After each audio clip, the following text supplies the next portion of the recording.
Panghuhuli sa mga kolorum na tricycle sa Calasiao, Pangasinan aarangkada ngayong Setyembre matapos ang deadline ng renewal ng permit.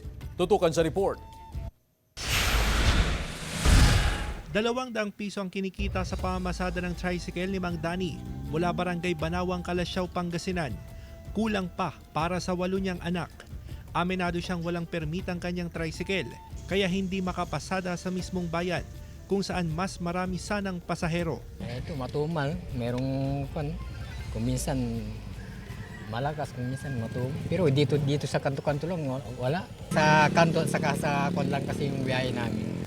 Ayon sa Public Order and Safety Office o POSO, natapos na nitong August 31 ang deadline para sa renewal ng tricycle permit. Sa first quarter ng 2024 pa sana ito epektibo, pero nagpatupad ang extension ng renewal. Aarangkada na rin ngayong Setyembre ang panghuhuli sa mga kolorum na tsoper. Inaantay ko lang yung sa IEO dahil may listahan na po kami na tinatapos lang po yung listahan, then saka na kami kasi nasabay ito, siyempre priority namin itong traffic. Ano po yung ang ilang tricycle driver pabor na higpitan na ang operasyon laban sa mga kolorum na tricycle. Apektado raw kasi ang kita ng mga lehitimong namamasada. Hindi na yun sa tao nga, kung wala kang pan-renew, di siyempre, unahin mo muna yung pambuhay ng pamilya.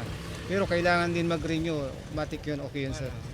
Para sigurado rin, aras parehas. Pero Kasama si Jing Dakanay, Russell Simorio, One North, Central Luzon.